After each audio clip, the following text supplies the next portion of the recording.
오늘 말씀의 제목은 절제입니다. 다음 주는 고난주간이죠. 이 고난주간의 의미는 우리가 1년 중에 한 주간만이라도 예수님께서 십자가에 못 박힌 그 고통과 고난에 참여해보자는 그런 의미일 것입니다. 이 절제는 사람이 겪어야 하는 고난 중에 참기 어려운 고난에 틀림이 없습니다.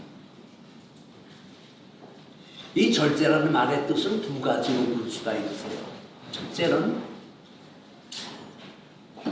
정도를 넘지 않고 자기 자신을 절제하는 것이죠. 조절하는 것. 그리고 자신의 본능과 감정을 마음대로 방치하는 것이 아니라 때와 장소에 따라 자기 자신의 행동과 언어와 감정과 이 모든 것을 참고 억제하는 것을 우리가 절제한다, 그렇게 말할 수가 있습니다. 두 번째는 한 덩어리 안에 상한 부분, 썩은 부분을 잘라내는 것을 절제라고 말합니다. 우리가 병원에 가게 되면 수술을 하게 되잖아요. 그러니까 우리 몸속에 있는 암덩어리를 잘라내는 것을 절제 수술한다, 그렇게 말합니다. 이 절대는 성경에서 이 판단력에 관한 말을 하는 건데, 마치 우리의 나쁜 생각과 잘못된 버릇과 이 습관들을 잘라내는 것을 말하는 것입니다. 그래서 히브리서 4장 12절의 말씀은 하나님의 말씀은 살았고 운동력이 있다 그랬어요. 어떤 칼보다 예리하여 우리의 생각과 뜻을 감찰하시고 그것을 잘라낸다는 것이죠. 그러니까 성경 말씀을 읽었을 때 그 말씀이 칼이 되어, 수술하는 칼이 되어 우리의 나쁜 생각과 또 잘못된 버릇과 습관을 잘라내는 것을 절제한다, 그렇게 말할 수가 있을 것입니다. 대부분 성공한 사람들에게서 우리가 발견되는 공통점은 근면함과 또 이 절제라는 두 단어를 볼 수가 있습니다. 그러니까 인내하고 절제하지 않고서는 절대로 성공하기가 어렵다는 것이죠.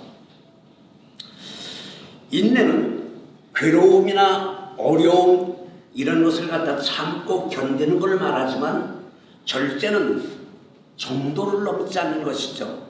조건과 분위기에 알맞게 자기 자신을 잘 조절하는 거예요. 마치 자동차의 브레이크와 같은 역할을 한다고 보면 틀림이 없을 것입니다. 이 절제는 무조건 본능과 욕망을 제어하는 것이 아니라 자기 분수에 맞도록 적당하고 알맞게 조절하라는 것이죠. 우리가 오늘 살고 있는 이 시대를 돈과 쾌락을 하나님보다 더 사랑하고 정말로 이 무절제한 시대에 살고 있다고 말합니다. 우리는 이런 시대에 살고 있을 때 더욱 믿음의 절제와 은혜를 받아서 경건한 삶을 살아가야 하게 되는 것입니다. 왜냐하면 절제의 목적은 경건하고 거룩한 삶을 살아야 하기 때문인 것입니다. 오늘 본문에서 바울은 상을 받기 위해 애쓰는 운동선수들을 갖다 예로 들면서 세상에 썩을 멸류관인 그 운동 경기에서 1등 상을 받기 위해서 저렇게 애쓰고 자기를 절제하면서 연습하고 훈련하는데, 하물며 우리는 썩지 않은 영생이라는 멸류관을 받는데 왜 그렇게 정말로 세상 사람만큼 그렇게 자기를 절제하고 그 멸류관을 받도록 노력하고 연습하지 않느냐, 지금 이런 말을 하고 있는 것입니다.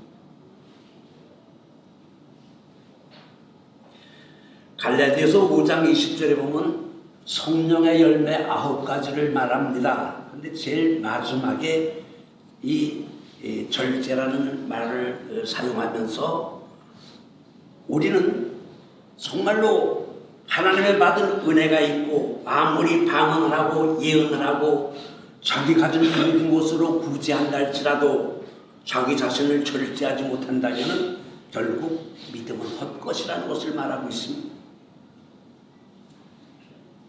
자기 자신을 절제하고 있었을 때 그건 능력 있는 것이고, 이 절제를 하지 못하게 되면 아무리 많은 은사를 받았다 할지라도 결국 자기 자신이 무너지고 무너지는 이런 모래성과 같다는 것을 말하고 있는 것입니다.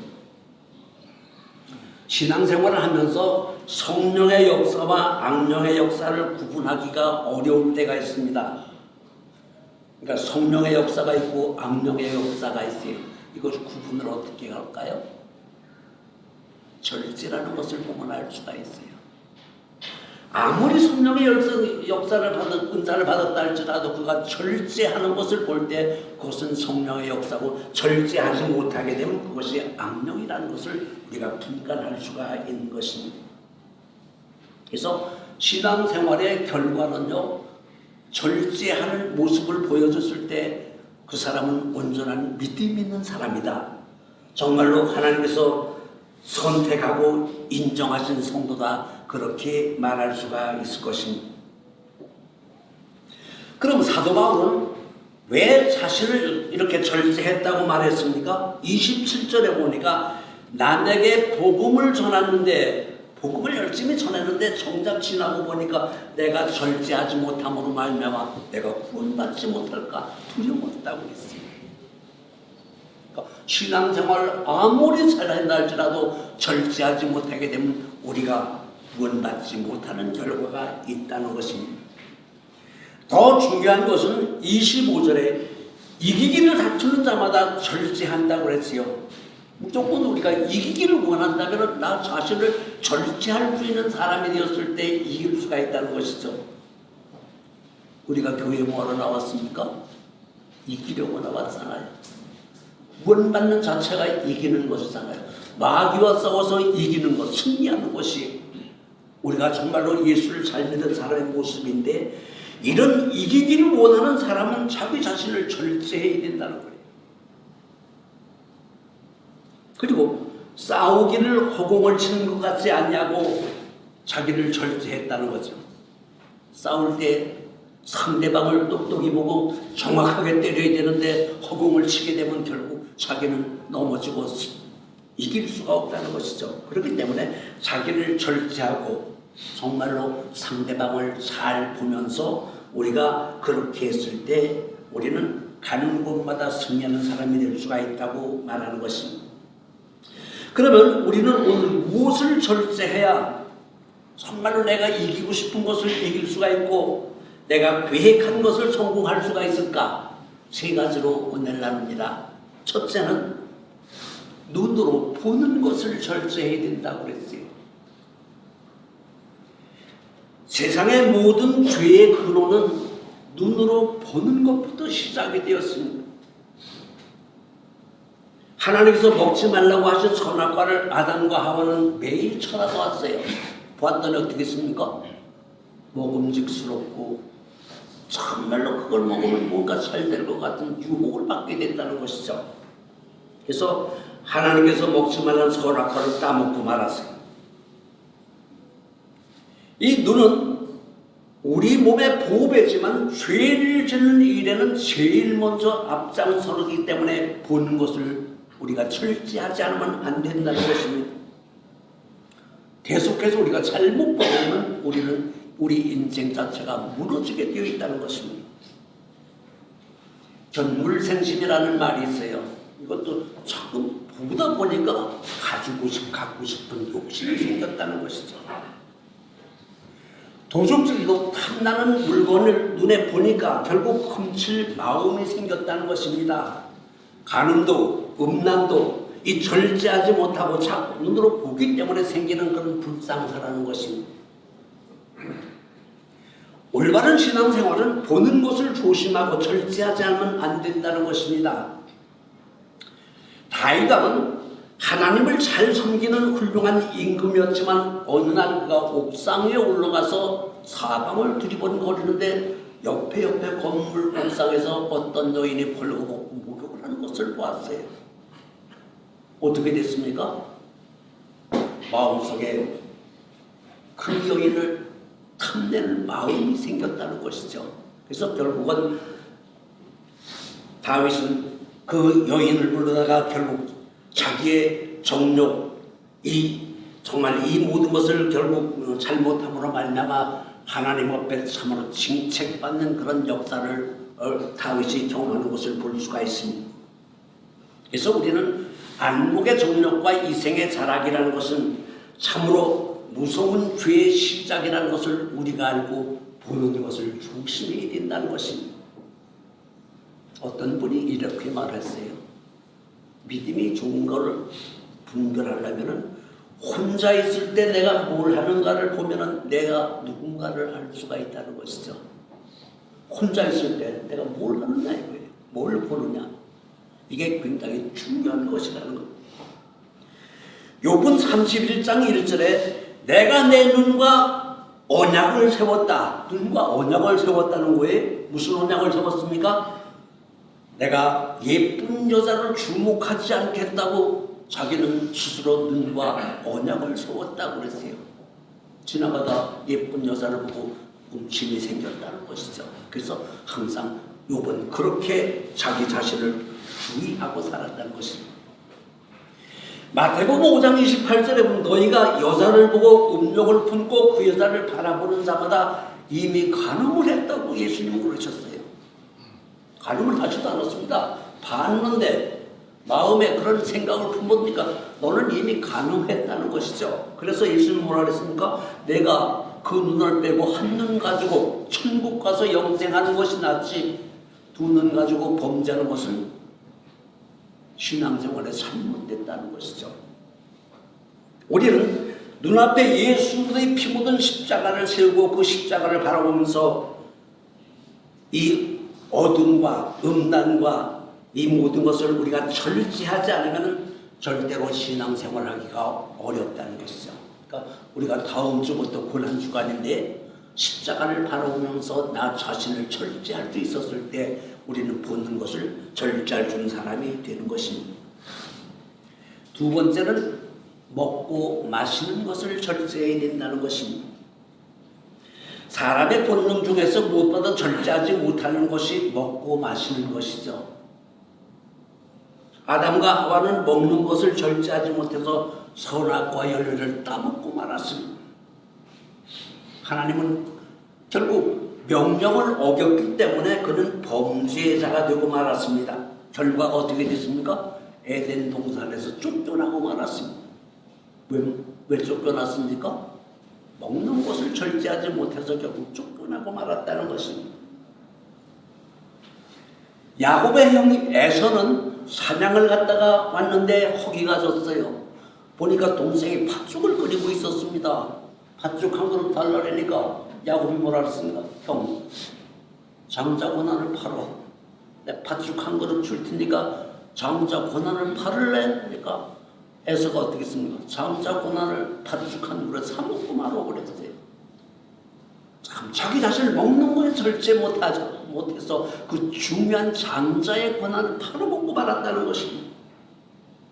그래서 결국 에서는 실패한 인생을 살게 되고 마는 것입니다.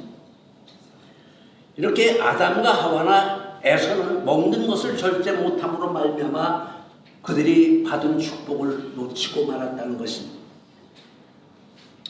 우리나라의 말의 특징 중에 먹는 것, 이 먹는다는 말을 너무 쉽게 갖다 붙이는 그런 경향이 있어요. 뭔가 계획을 세고 새로 결심을 심은 마음을 먹었다고 그러잖아요. 먹었대요. 그 다음에 뭔가 두려움을 느끼게 되면 겁을 먹었다고 그랬어. 겁 먹었대요. 그 다음에 누가 욕을 하게 되면 욕을 먹었다고 그래요. 욕도 먹는 거라는 거지. 어떤 방법을 참 효과 있게 사용했더니 그것이 좋아졌어요. 그러니까 이렇게 말하면 그 기술이 먹혔다는 거예요. 그렇게 해보니까 그것이 먹히더라는 거죠. 이 권투 선수가 1000편을 먹고도 엄마 나 1000편 먹었어 이래서 모든 것을 먹는 걸로 성표해요. 돈을 꿔주고도 못 받으면 어떻게 해요? 돈을 띄워 먹었다 그러잖아요. 아랫사람이나 후배가 말로 겨울로 모르겠어. 이게 맘먹는다 그러잖아요. 이 새끼 맘먹으려고 그랬어요. 우리가 이렇게 살면서 항상 모든 것이 다 먹는 걸로 표현하는 것은 먹는 게 그만큼 중요하다는 것이죠. 우리는 저녁을 실컷 먹고 한밤중에 족발, 순대, 떡볶이, 통닭을 시키면 아무 때나 막 배달해 줍니다. 절장장 먹고 하면 어떻게 됩니까? 점점 막 이렇게 돼버리잖아요. 무거운 몸을 그리고 살기가 너무너무 불편하고 어렵잖아요.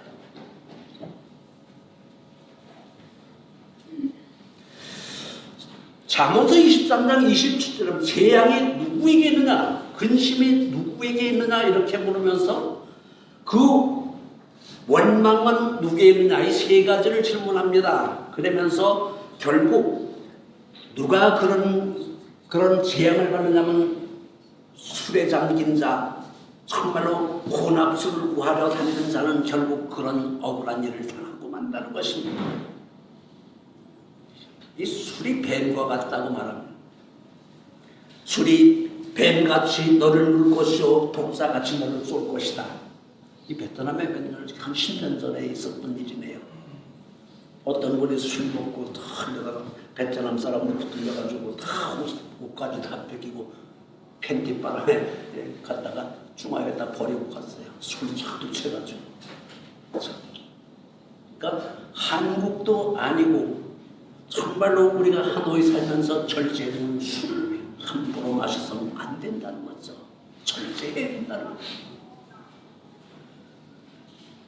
삼손은 나신으로서 기운이 장사였지만 그리고 하나님의 쓰는 사사였지만 그가 뭐를 절제를 못했습니까? 술 먹는 것을 절제를 못했어요. 하나님께서 청년들 술을 끓이라 했어. 술을 입에도 대지 말라는데 술을 갖다 절제하지 못했습니다. 날마다 그는 술에 취해 기생 드릴라의 무릎에 누워서 이 음란한 삶을 살다가 결국 분을 뽑히고 비참한 죽음을 맞이하고 말았습니다. 그러니까 마시고 먹는 걸 절제하지 않으면 결국 우리는 내 생명을 지킬 수가 없다는 것입니다. 대부분이 젊어서 일찍 가는 들 분본들은 이 술을 끊지 못하고 술을 절제하지 못해서 결국은 자기의 생명을 단축하는 사람을 얼마든지 볼 수가 있습니다. 세 번째는 말과 감정을 절제해야 된다는 것입니다. 감정은 어떤 현상이나 사물에 대해서 나타나는 자기의 심정과 기분을 말하는 것이죠. 사람은 감정의 동물이라고 그랬어요. 그런데 사람이 자기의 감정을 다스리지 못하면 어떻게 됩니까? 작은 일에도 성질을 부리게 되죠. 남을 원망하고 불평합니다. 때로는 혈기를 부리게 되죠. 원한을 사고 앙심을 품고 이런 약점을 갖게 된다는 것입니다. 이런 감정들이 어디서 올까요? 모두가 다 말조심을 안 하게 되면 이런 일들이 이루어진다는 것입니다. 말과 감정은 정비례한다고 그랬어요. 칭찬하는 말을 들으면 감정은 춤을 추고 나를 비판하는 말을 듣기에는 감정이 폭탄하게 되죠. 나를 비난하고 욕하면 막 승질이 나잖아요. 이렇게 절제하지 못하게 되면 결국 그 인생은 실패하고 만다는 것입니다. 야고보서 1장 26절에 보면 누구든지 스스로 경건하다고 생각하면서 자기의 혀를 재갈 물리지 아니하면 그 믿음은 그리고 그 경건은 헛것이라고 그랬어요. 말 조심하지 않으면 믿음이 아무리 좋다 할지라도 누가 인정을 해주지 않는다는 것입니다. 우리가 신앙생활에서 가장 믿음을 지킬 때 중요한 것은 뭡니까? 욱하는 성질이잖아. 이건 누구든지 다 가지고 있어요. 근데 믿음이 좋은 사람은 그렇게 욱하는 성질을 부릴 때도 안 부리는 거예요. 이게 절제를 잘하는 사람이죠. 시기와 질투, 혈기, 이 모든 감정을 제어할 줄 아는 사람이 올바른 신앙생활을 하는 사람이고, 그 사람은 건전한 인격을 갖추는 예수 믿는 올바른 성도다, 그렇게 평가를 할 수가 있는 것이, 미련한 사람의 입은 그 멸망이 되고 그 입술은 그의 영혼의 그물이 된다고 그랬어요. 참, 내가 말하는 것 때문에 내가 곤란한 지경을 당할 때가 얼마나 많습니까?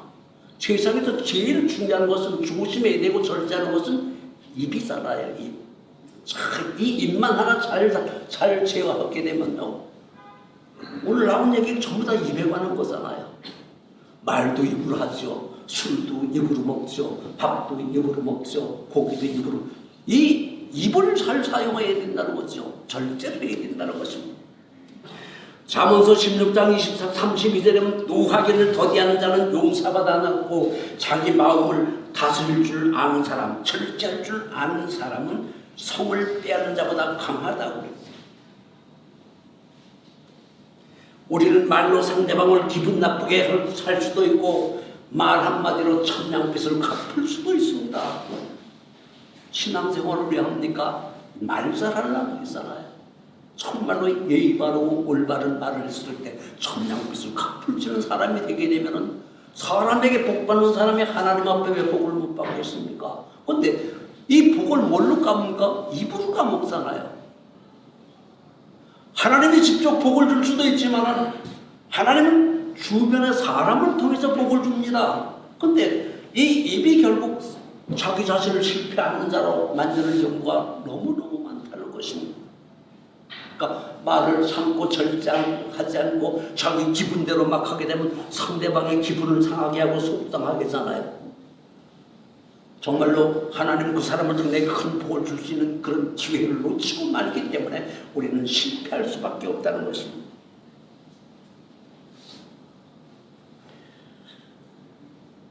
우리는 말로 상대방의 의견을 존중해 줄 줄 아는 도량이, 그리고 절제 있는 그런 도리를 아는 사람이 되어야 된다는 것입니다. 사람들은 누구나 사랑을 받고 싶고 인정도 받고 싶고 존경도 받고 싶고, 이런 욕망 때문에 때로는 정말로 아는 척도 막 모르면서 아는 척 할 때도 있고, 때로는 있는 척, 내가 부자인 척도 하잖아요.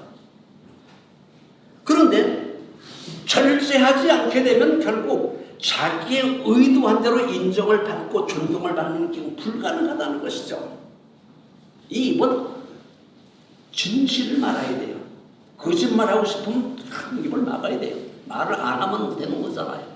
욕을 하고 싶을 때 욕을 참으면 되는 거예요. 지나놓고 보면 나 자신이 대견스럽잖아요. 그때 내가 이런 말을 해서 여러 사람에게 정말 피해를 끼치고 나 자신의 인격이 무너지는 것을 보지 않았다는 것이 얼마나 다행한 일입니까? 그 예수를 잘 믿는 사람은요, 입을 잘 사용해야 돼요. 겸손과 교만의 차이가 뭘까요? 겸손은 뭐고 교만은 뭘까요? 거기잖아요. 존경을 받고 싶어하는 욕망을 절제하지 못하는 것이 교만이에요. 그런데 상대방의 의견을 존중하고 그 의견의 주장을 존중해 줄 줄 아는 사람은 겸손한 사람이 될 수가 있다는 것입니다. 절제의 훈련이 안 되게 되면 다른 사람이 말하는 것을 갖다가 듣지를 못합니다. 자꾸 말을 끊잖아요. 말을 가로채죠. 그렇게 되면 어떻게 됩니까? 결국 원수가 죽어있죠. 세상에서 제일 무서운 원수가 누굽니까? 나하고 잘 알던 사이가 결국 말로 뒤틀어지게 되면 무서운 원수 중에 원수가 되는 것이죠. 절제의 훈련이 안 되면 다른 사람이 말하는 모든 것을 들어줄 수가 없다는 것입니다. 그래서 상대방의 감정을 극도로 상하게 만드는 일을 만들죠. 결국 한순간을 절제하지 못하는 다 된 성공을 놓치게 되고 만다는 것입니다. 옛날에 어떤 나라의 왕이 죽을 병에 들었어요. 죽을 병이 들었는데 고치질 못하는 것입니다.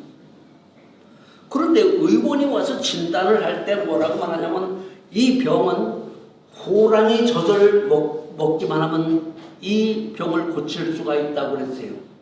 참, 호랑이 젖을 어디 가서 구합니까?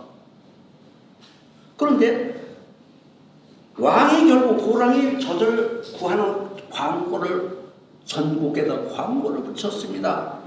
그런데 어떤 사람이 가다가 그 광고를 보고 내가 호랑이 굴이 없는지를 아는데 친구를 불렀습니다. 내 혼자 가서 무서우니까 나하고 같이 가서 호랑이 젖을 구해다가 우리 상금을 타자 그랬어요. 그래서 그 친구가 닭을 많이 사가지고 그 호랑이 굴을 아는 사람과 같이 갑니다. 그러니 또 우리 둘이 가면 너무 무서우니까 한 사람을 더 가자라 했어요. 3사람이 갔습니다. 굴 앞에 가서 숨어가지고 닭을 매일 한 마리씩 줬어요. 배고픈 호랑이가 닭을 한 마리씩 먹고 한 마리씩 못 가다 보니까 사람이 가도 물질 않는 거예요. 그래서 한 사람이 가서 호랑이 젖을 짰어요. 3사람이 결국 호랑이 젖을 짜가지고 왕궁 앞에까지 왔습니다. 근데 왕궁에 들어가기 전에 호랑이 굴을 발견했던 사람이 이 모든 공로는 내가 호랑이 굴을 알았기 때문에 젖을 받았기 때문에 상금은 내가 제일 많이 받아야 된다는 거예요. 그러니까 닭을 산 사람은 너는 그렇게 호랑이 굴을 알았지만 내가 닭을 사가지고 가서 호랑이가 친절하게끔 만들어서 젖을 짰으니까 공이 내가 더 크다고 말하는 것입니다. 그런데 2사람이 마지막 3사람에게 너는 아무것도 안 했다고 함락을 하는 거예요. 그러니까 이 사람은 억울하잖아요.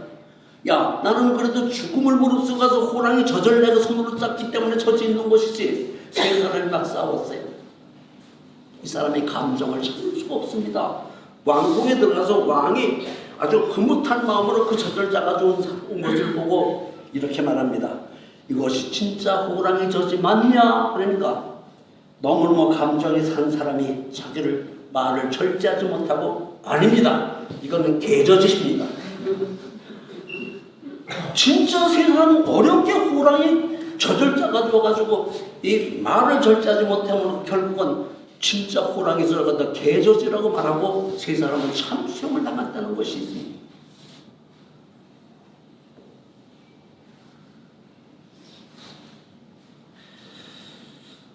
우리는 아무리 성질이 난다 할지라도 결국 내가 말을 참지 못하고 절제하지 못한다면 큰 일을 당하고 만다는 것입니다.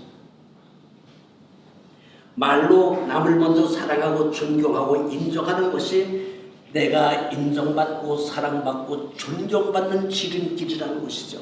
다른 사람을 전부 다 공경할 줄 아는 사람이 내가 공경을 받을 수가 있다는 것입니다. 그래서 성경은 뭐라 합니까? 내가 비판받지 않으려면 남을 비판하지 말라 그러죠.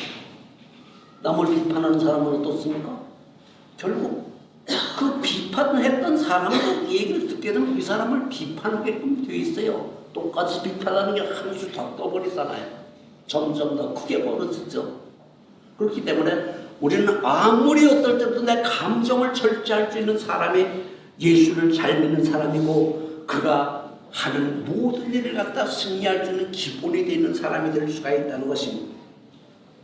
말은 시와 같아서 우리가 말한 대로 싹이 나고 말한 대로 거두게 되어 있다는 것입니다.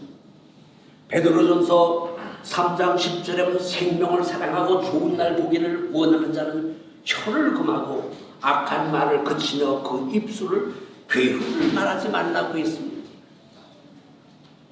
잠언서 10장 19절에 보면 말이 많으면 허물을 면기 어렵다고 그랬어요. 입술을 절제하지 않는 사람은 지혜가 없는 사람이라고 그랬습니다. 여러분, 다윗 왕이 그 인생을 성공한 이유가 뭘까요? 다윗이 뭐 때문에 성공을 했을까요? 다윗은 자기 자신을 절제할 수 있는 사람이었기 때문에 성공할 수가 있어요.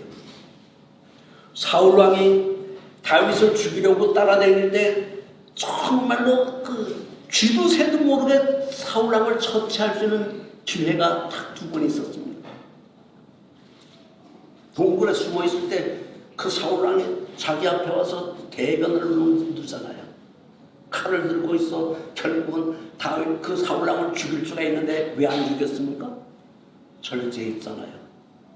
왕은 아무리 나에게 원수랄지라도 하나님의 기름 부어 세운 종이라는 것이죠. 그래서 그의 고름만 잘라가지고 나오잖아요. 죽일 수 있는 기회가 있는데도 불구하고 그는 다윗은 자기 자신을 절제하고 죽이지 않았다는 것입니다. 시편 141편에 보면은 다윗은 여호와여 내 입에 파수꾼을 세우고 내 입술의 문을 지켜 나를 정말로 지켜달라고 기도한 사람이었습니다. 항상 내 입술에 절제할 수 있게끔 파수꾼을 세워달라고 기도하고 산 사람이었기 때문에 그런 성공할 수가 있었다는 것입니다. 잠언서 18장 6절은 미련한 자의 입술은 다툼을 일으키고 그 입은 매를 자청한다고 그랬어요. 입이 매를 자청하는 거죠. 우리나라 정치인 중에서 참 망한 사람이 뭡니까? 말 때문에 망한 사람이 수없이 많잖아요. 말을 절제하지 못하고 망한 사람 많고 자기의 몸을 절제하지 못하고 음란 때문에 망한 사람이 얼마나 많습니까? 이번 보궐선거 다 그것 때문에 보궐선거 하잖아요. 자기 자신을 절제하지 못하면 결국은 망하게 되어 있다는 것입니다. 욥은 2장 10절에 보면 모든 말에 욥은 입술로도 범죄하지 않았다고 그랬어요. 베드로후서 1장 5절은 너희가 더욱 힘써 믿음의 덕의 지식의 절제를 더하는 것이 온전한 믿음을 갖는 자가 된다는 것입니다. 사도 바울은 썩지 않는 영원한 상급을 받기 위해 다름질을 하는데 무조건 달려가는 것이 능사가 아니라 2가지를 유의하라고 그랬습니다. 첫째는 믿음의 경주는 다름질하는 것을 향방 없는 것까지 하지 말고 방향이 중요하다는 것이죠. 우리가 가야 되는 방향은 뭡니까? 우리는 십자가를 바라보고 십자가를 향해 가야 되는 것이 목적이 우리는 십자가가 되어 있다는 것입니다. 거기는 그 십자가를 갔을 때 우리는 예수 그리스도를 만날 수가 있기 때문인 것입니다. 2번째는 허공을 치는 것까지 하지 말라고 그랬어요. 내 몸을 복종하라는 것입니다. 사도 바울은 신앙생활 중에 허공을 치는 헛일을 하지 말고 정말로 모든 말씀을 지키는 순종하기 위해 절제하며 자기 몸을 두드려 억지로라도 말씀에 복종하는 사람이 되게끔 만들어라는 것입니다. 우리가 2021년도 사순절 기간 동안에 우리가 진짜로 승리할 수 있는 믿음은 언제나 하나님이 나를 보고 계신다는 생각, 성령의 생각, 성령의 주신 능력으로 말미암아 눈으로 보는 것을 절제하고 먹고 마시는 것을 절제하고 나의 말과 감정을 절제하는 사람이 되었을 때 우리는 가는 곳마다 정말로 칭찬받는 성도가 될 수가 있고 여러분의 교회 그것을 이길 수 있는 승리자가 될 수가 있을 것입니다. 한주간도 세상 나가서 하실 때 정말로 절제된 건전한 인격으로 가는 곳마다 칭찬을 듣는 생명나무 성도 여러분 되시기를 예수님 이름으로 축원합니다. 자비롭고 거룩하신 우리 아버지 하나님, 오늘 말씀 속에 참된 절제를 깨닫고 아버지 하나님여 보는 것을 절제하고 먹는 것을 절제하고 마시는 것을 절제하고 말과 감정을 절제할 수 있는 성도가 되게 해 주시옵소서. 예수님 이름으로 기도드리옵나이다.